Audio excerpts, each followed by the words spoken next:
This morning, before I get really going, one of the things we've been doing is encouraging you to invite your friends. And it's beginning to work some. I keep seeing some new faces from time to time, and I know that you guys are out saying, hey, I go to a pretty good church. Why don't you, come with me? And what I've been doing is giving you guys some little nuggets that when people say, well, what is unity all about? I've never heard of that, or I may have heard some strange things about it.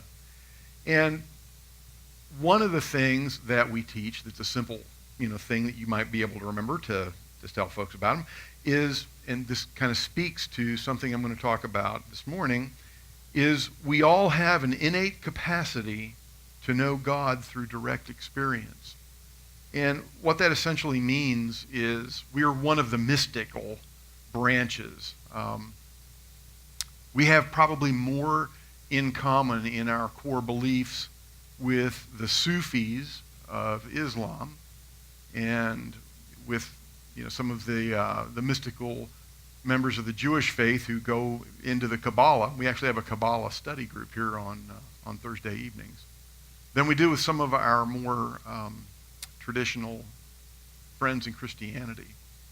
And people sometimes ask us if we're Christian, and I'll get into how we answer that question in coming weeks. But we believe that we don't need someone between us. It's nice that I stand up here and talk about stuff on Sunday, but y'all don't need me, to access God, right? You don't have to go through a minister or a priest or somebody else, whatever you want to call them, to get to God, at least not in unity. We say that you can go right straight to the source. You can plug in, direct current, right? So that's one of the things that we teach. That's probably pretty easy to remember. So to kind of expand on that, we've been studying Lessons in Truth for the past couple of months.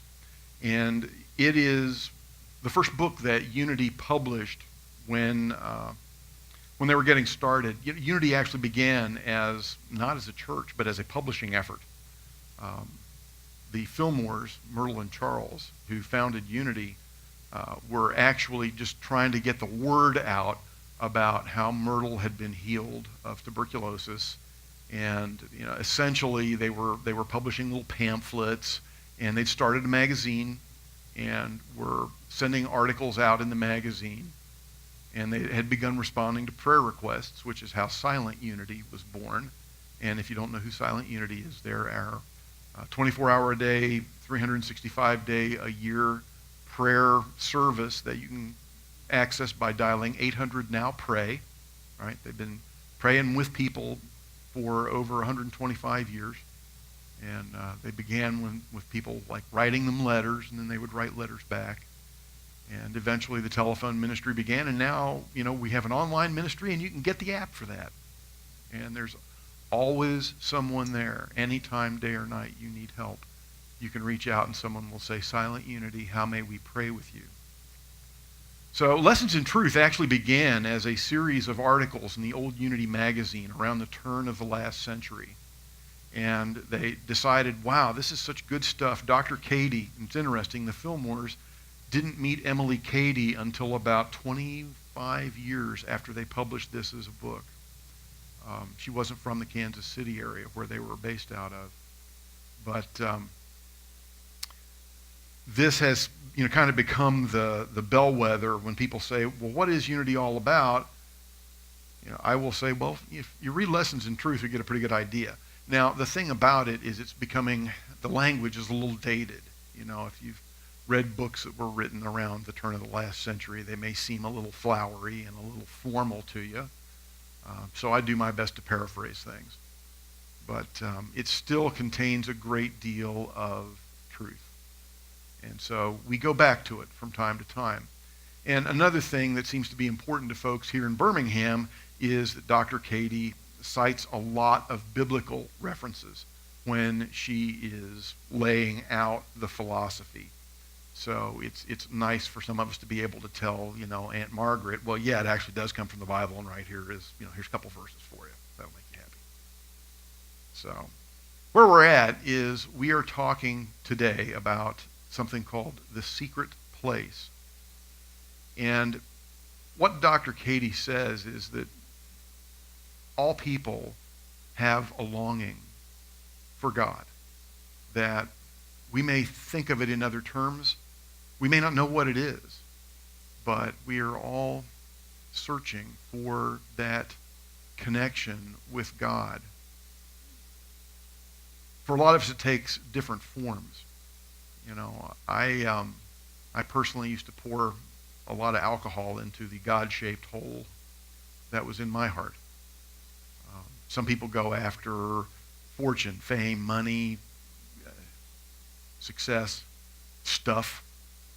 And we go out into the world and we try to find something that makes us feel whole, that makes us feel full.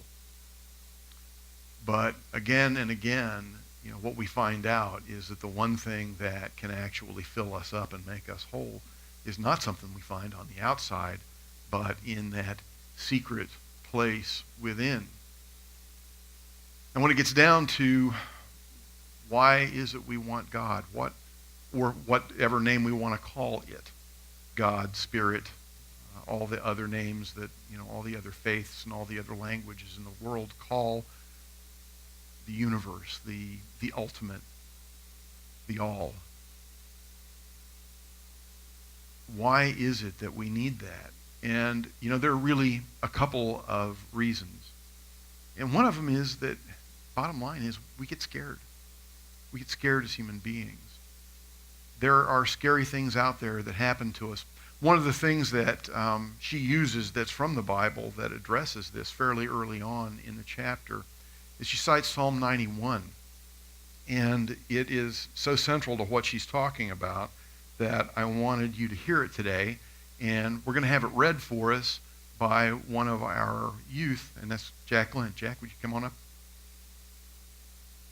And get that mic right up close to you. And yes, sir. Don't be bashful. There you go. No. I'm Jack, and this is Psalm 91. You who live in the shelter of the Most High, who abide in the shadow of the Almighty, will say to the Lord, my refuge and my fortress, my God in whom I trust. For he will deliver you from the snare of the fowler and from the deadly pestilence. He will cover you in his pinions, and under his wings you will find refuge. His faithfulness is a shield and buckler. You will not fear the terror of the night, or the arrow that flies by day, or the pestilence that stalks in darkness, or the destruction that wastes at noonday. 1,000 may fall at your side, 10,000 at your right hand, but it will not come near you. You will only look with your eyes and see the punishment of the wicked. Because you have made the Lord your refuge, the Most High your dwelling place, no evil shall befall you, no scourge come near your tent. For he will command his angels concerning you to guard you in all your ways. On their hands they will bear you up, so that you will not dash your foot against a stone. You will tread on the lion and the adder, the young lion and the serpent. You will trample under your foot. Those who love me I will deliver. I will protect those who know my name. When they call to me, I will answer them. I will be with them in trouble. I will rescue them and honor them. With long life I will satisfy them and show them my salvation. And that was Psalm 91. Thank you. Thanks, Jack. Thanks much.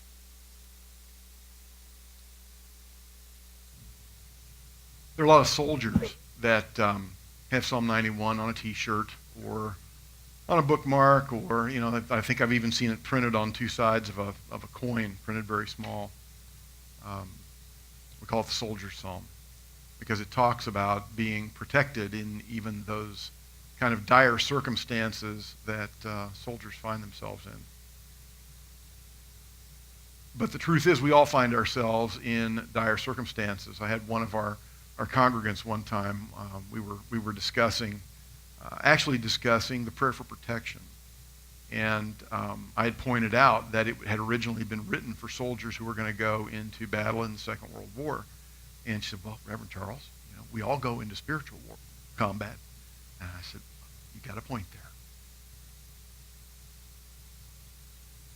But the thing is what that addresses, all those different fears that it talks about. It's interesting how these things come together. Last week we did our burning bowl ceremony. And in that particular version of the ceremony, we do a little fourth step exercise, not actually a fourth step, but we do the exercise where we come to some of our fears. And then we do our best to, write that fear down on a piece of paper, take it out and burn it and release it. Now, it may come back because spiritual work is kind of like doing the cha-cha. You take a couple steps forward, and then you might take a step back, and then you take a couple more steps forward. But this Wednesday evening, when we were in our deep dive study group, and if you haven't ever come on Wednesday evening, I invite you. We do a potluck, and eventually we get around to talking about something besides food. But we were talking about fear and about the nature of fear. And one of the guys there said, there is a theory that all the fears that we have, every fear, all those things that are listed in Psalm 91 and all the rest of the fears that we have in our hearts can be traced back to one fear, the fear of death. And I think that there's something to that. And so as we kind of got to kicking that idea around, I was reminded that what Jesus taught us, among the things that he taught us, was that the kingdom of heaven is available to us right here, right now. And in fact, one of my other little nuggets of things that I want to teach you guys so that you can go out and talk about what unity is or is not, is among our teachings is that heaven is not a place, but a state of consciousness. We create our own heaven and hell right here.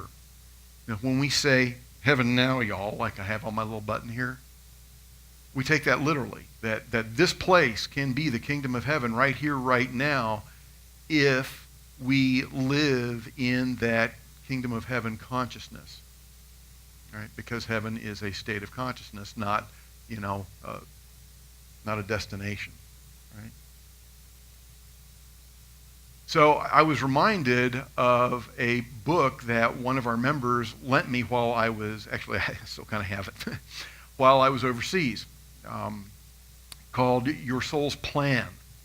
And in that book, what the author describes is he had gone through the process of taking a lot of people who had gone through some of these terrible things that get described in Psalm 91, and then some other things that are kind of more prone for modern life, things like having an addiction, being an alcoholic, having AIDS, having cancer, having a child die, some of those things that are very traumatic that we go through. And he took these people, and in some cases the survivors, and had them go into what were essentially past life regressions, except rather than going to a past life, they would go to the place between lives.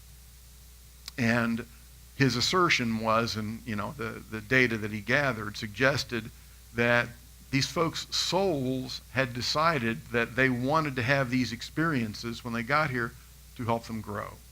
So essentially we have the time in between lives, that's what he's saying, and then we have life. What our brother Jesus told us was that the kingdom of heaven is among us, or at hand, right? That means it's here. It's not after we die, all right? And what came to me was, I don't know about you guys, but I was never a natural athlete growing up.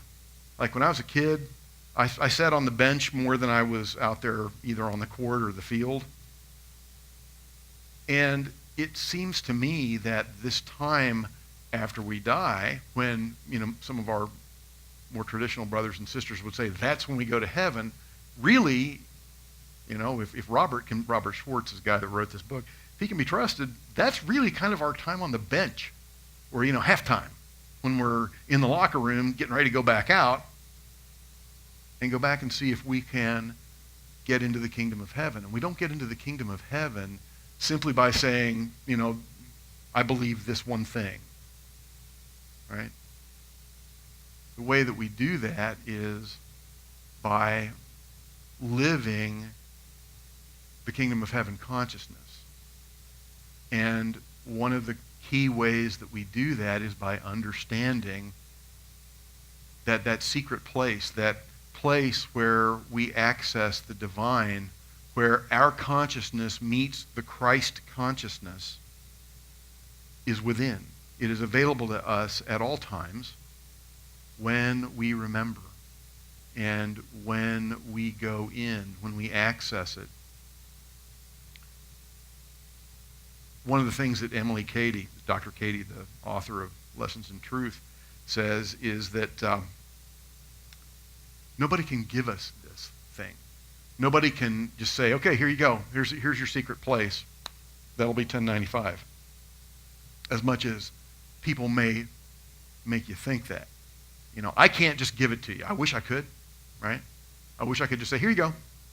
You know, you're good now. But it doesn't work that way. What I can do is I can tell you, well, here are some ways that we can work to access our divine nature. But it's not a simple solution, and I would run screaming with my hand on my wallet from anyone who does tell you that they can do that. All right? And what's interesting is that she also points out that this is not something that you can just learn, right? It's something that has to be known from within. So it is a marriage of our intellect and our intuition, and it's actually guided by the intuition. As I was thinking about this, you know, it takes two things. I was having flashbacks to when I was a young sergeant in the field artillery. Back in the old days, the field artillery actually used to have a nuclear mission. You know, we would actually have, we didn't actually shoot them, but there was actually a class of nuclear weapon that we would shoot with artillery pieces should the time have come. And I'm really glad it did not, because we could only shoot about 18 kilometers, right? So doing that would have not been so good for us as well as for the people on the other end. But my point is that when we were doing that, you always had to have two people. It was called two-man control, because no one person was ever supposed to be able to access the secret, the nuclear secret, right? So when we would go to get into the safe that had the stuff where you could decode things, had two locks on it, supposed to have two combinations, right? And two separate people were supposed to have those.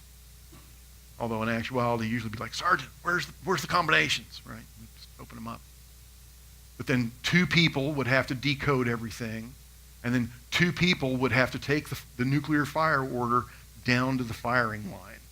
And the guys that received it down there, they knew they had to receive it from two people, because one person could not do that alone. So when I think about this finding the secret place, I'm reminded I can't just do it with my head, right? I can't just look in a book, read the instructions, and say, okay, I know where it's at. I'm good now. I got this.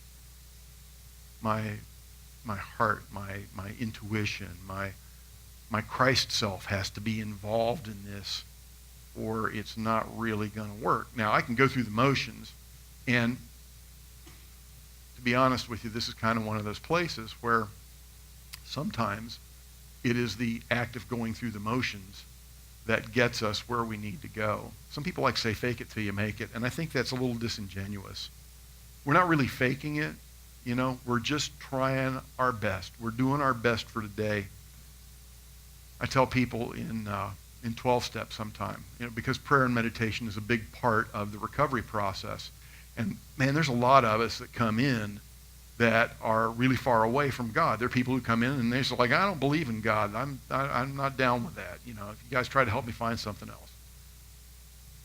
Or we have felt abandoned by God. We felt burned by God. We felt that God made some decisions that were really bad for us. Why did God let this happen to someone in my family, to those kids out there, to whoever, whatever?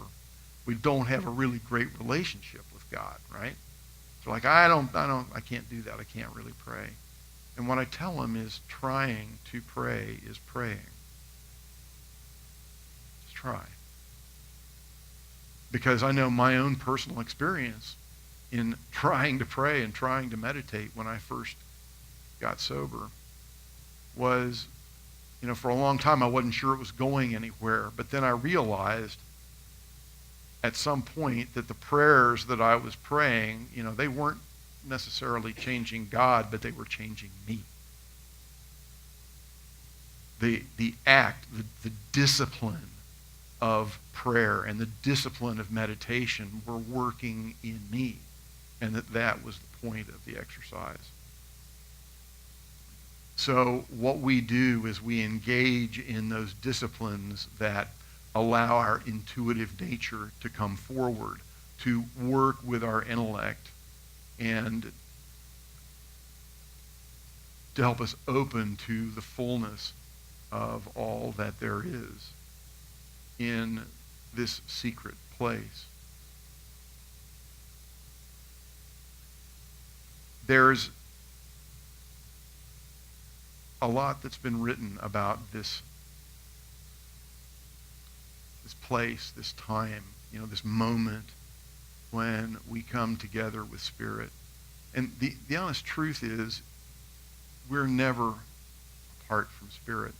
What it is our perception, our consciousness, our ability to admit that we are one, that we are all a part of this, and that we are all a part of it together. One of the things that I found really interesting was that, like with spiritual understanding, which we were talking about a couple of weeks ago, if you were here with us, it's one of those things that in unity, I think, too often, we always turn it within. But this is actually something that we have to turn outwards as well. And Dr. Katie talks about this, that these gifts of Spirit, including our own connection with the divine, if we don't open up to other people and share that, it impedes our ability to access it ourselves, that we don't get further down the road if we only worry about what's inside our skin or inside our head. I mean, does anybody know why the Dead Sea is dead? You're allowed to say it if you know. There's no outflow. I heard it. Yeah. Water flows in, but it doesn't flow out. That's why it's dead.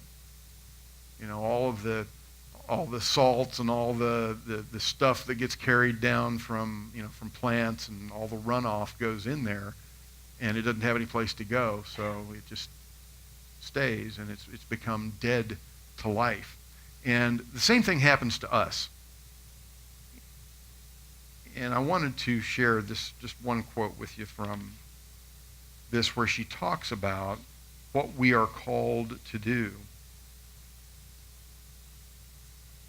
And she says that there must be an equal, conscious receiving from Spirit and then giving out to the world, to be in perfect equilibrium between the inflowing and the outgiving, to keep perfect harmony. And then she spells it out and says, we must each learn how to wait renewedly upon God for the infilling, and then go and give out to every creature that which we have received, as Spirit leads us to give, either in preaching, teaching, or silently living the truth.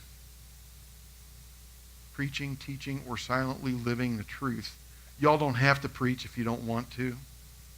I sometimes don't know why I do. It's kind of a crazy life, but I wouldn't, I love it. Teaching, there are very few of you who will ever say, hey, Reverend Charles, I'd love to teach a class. I actually have some a couple of folks that have come to me and said that. We're going to start a 4 T's class in September. Paige came to me and said, hey, I'd like to teach the 4 T's, so we're going to do that. And it's a prosperity class, and it's based on the 12 steps. So if you're either interested in kind of amping up your prosperity, or if you've been a student of the 12 steps, you've been in recovery, and you'd kind of like to see a different take on it, that'd be a great class for you. And I know Paige is going to do a great job with it. When I first met her about 4 years ago, she was in one of our Wednesday classes, and the questions she was asking and the answers that she was coming up with were so insightful. I remember saying to her back then, I want you to think about becoming a licensed Unity teacher. Right? But even if you're not ever called to the ministry the way I was, which was really kind of a strange story that I'll tell some other time, right? And you're not ever called for teaching, I love the way she says that about just silently living the truth. When we're accessing that secret place within, when we are connected to our divinity, to our Christ, we can simply go about our business and people know. They just know that we have got something going on. It's just it's like, have you lost some weight?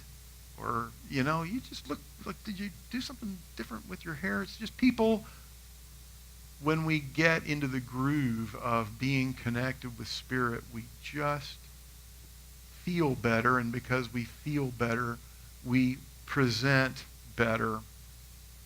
I remember in seminary, we had a guest lecturer in the series of classes that we had on psychology and counseling. And he said one day, I think he'd asked somebody, how old are you? And they told me, I keep forgetting that, every time I guess how old somebody in Unity is, I need to add 10 years. Right? And, obviously I don't think it's just Unity. There are people out there in all sorts of different spiritual paths, but they have really embraced their oneness with Spirit. They are really walking the walk and talking the talk, and it affects how we all show up. But the important thing is that we're actually giving it back out to the universe, right? That's the whole parable when Jesus was talking about, if you have a light that shines, you don't put a bushel on it, you let it shine for the whole house. Because back in those days, the way they were living, sometimes they'd have 3 or 4 different families living in one dwelling, especially when they were out wandering in the desert and they were living in tents. And one of the more valuable commodities they had was oil, right? So if your family is going to spend some oil tonight and keep the lamp lit, right? You're not going to be selfish. You're not going to cover that up so nobody else can use the light. You're going to pull the basket off and you're going to share the light with everyone, because that's what we're called to do. We're called to share our light. And that light is fueled by the time we spend in that secret place, the secret place of the Most High. Now, because we like to teach things practical here, right? Stuff that you can use the other 167 hours of the week. I know some of you are probably thinking, okay, Reverend Charles, how do I get to the secret place? Well, for that, my friends, you have to come back next week, because we're going to be studying the next chapter in the book, which is finding the secret place. In the meantime, I will simply say, spend time in prayer, spend time in meditation.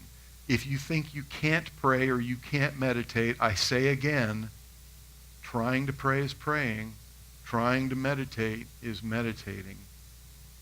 And it works changes in us even when we think we don't know how. So, I will see you in the secret place, and hopefully again next week. Thank you.